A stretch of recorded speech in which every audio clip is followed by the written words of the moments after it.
Insole by CMR Family. Today we got another unboxing, a sneaker unboxing to be exact. We're going to go ahead and go with the New Balance 515 and the, I believe it's called the, let me look real quick. Oh, I forgot, it doesn't say it on here. I believe it was like a smoke gray colorway or something like that. Phantom gray, something like that. But yeah, let's just get right into the unboxing. Actually, guys, first we're actually going to get into some history of New Balance and stuff like that. Sorry, I forgot about that part. So just sit through. You guys will love to hear the history. It's pretty neat, pretty cool stuff. And then just stay through and then we will eventually get to the unboxing. Here's a little sneak peek. Ooh, oh, okay. Alright, let's go ahead and do some history. Alright, y'all, so let's get into this history real quick. William J. Riley was actually the founder of New Balance in 1906. And in that time, he was just making clothing and some shoes, I believe. I'm not really too sure. I'm kind of hazy on that.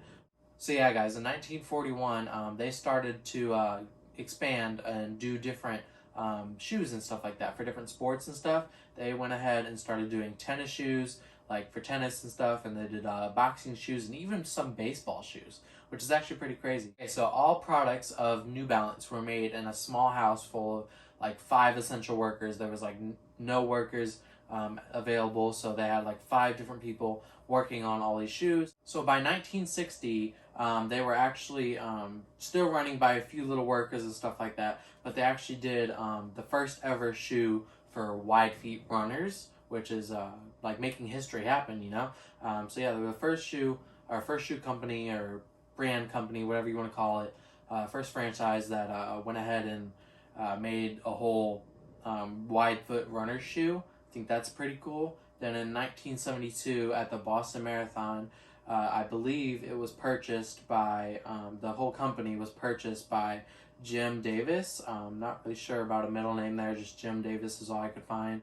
So yeah, they only had like 6 full-time workers making about 20 to 30 pairs a day, which is not a lot compared to now. You know, they do it in factories and all that stuff, which is crazy now. They produce so many a day. I'll have to get the numbers on that. I'll put it up on screen for New Balance specifically.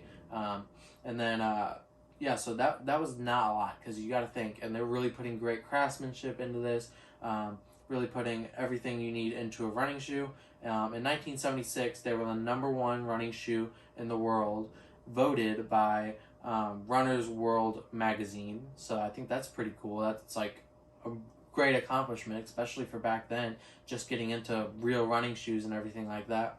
By 1978, they were starting to make clothing with this brand called Gore-Tex, which many of you may know.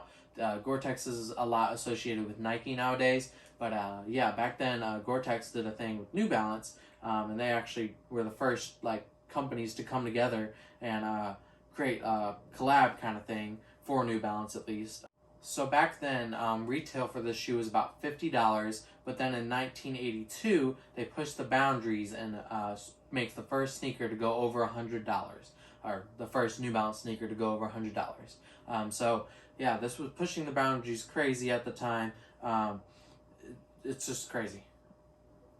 And then in the early 2000s, Steve Jobs is seen wearing the 991s for a number of years. I think he exactly exclaimed that it was his favorite shoe for a while. I'm not really sure if he still wears that now, but yeah, back in 2000, back in 2000, Steve Jobs and even Barack Obama in the 2012 was seen wearing the shoes, and they actually created Barack Obama his own shoe for his re-election with the New Balance. So that's a cool another collab that they did. That collab was named Made in USA on the 990 model. So yeah, we'll go to present day / 2013.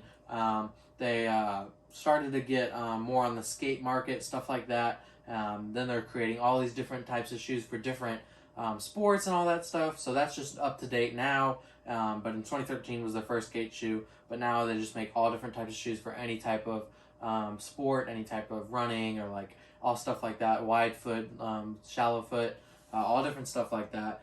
So they're still a great brand. I do love them a lot. It's my first time ever, for real, having one new. I used to buy them used at like resale shops and stuff like that. But yeah, this is my first ever new pair of 515s. And yeah, they're just great at selling. They have a great market. It's actually seemed to shot up in the last couple months this year, maybe 2 years at max. New Balance sales have striked up just because of how popular they came in the A Ma Maniére collab. I believe it was the A Ma Maniére. They did one collab with somebody. I'll have to put that up on screen. And that was with the 550s, I believe. So yeah, that actually shot them up crazy. And now the 550s are going for anywhere from like 150 to like $200 just for the GR pairs. Alright, y'all, now that we got some of the history out of the way, let's go ahead and get into the shoes. I know your favorite part is to see these shoes, so let's get right into it. First off, we will look on the box. I did get a size 8.5, which New Balance does fit a little small or a little big, so I went ahead and got an 8.5, and that compares to like a 9. I would go half size up when choosing New Balance, or half size down whenever you're choosing New Balance. Sorry, I'm off today. But yeah, the box is just a basic New Balance box. You don't really see anything different. You can see the box ID, all stuff like that. So as I'm saying, this is a 515. Let's go ahead and get right into the actual sneaker now. So yeah, let's go ahead and get right into the left pair. This is the 515.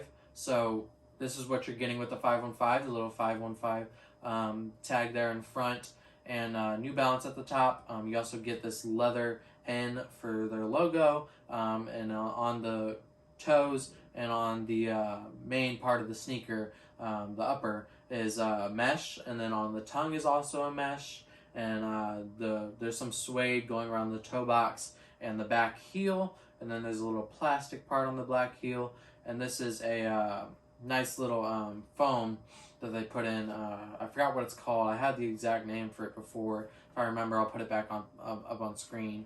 But yeah. So they got special foam that they use for comfort. So let's go ahead and look at the bottoms now. Bottoms, you get this nice traction. It's not going to be something like a basketball shoe. This is more of like an everyday shoe. Just chilling, relaxing, going to the park, something like that. Maybe even a little bit of climbing, not climbing, but like hiking and stuff like that. This could be a good shoe for that. So yeah, and then you got the laces, which are the flat laces, woven. So yeah, let's go ahead and look at the insole. So on the insole here, you get the cushioning comfort insert, which is what they put in most of their New Balance shoes. And then if you look underneath it, you can see the stitching and stuff like that. That's pretty cool. I like that it comes out because you can always trade it for something else or anything like that. Also on the back heel, you also get a leather thing that says New Balance on it. And then for the sock liner, or like the inside of the shoe, you get this nice fabric that's kind of just nice feeling on your feet, you know? So yeah, let's go ahead and do a try on with these real quick, an on feet review. So yeah, let's just get right into it.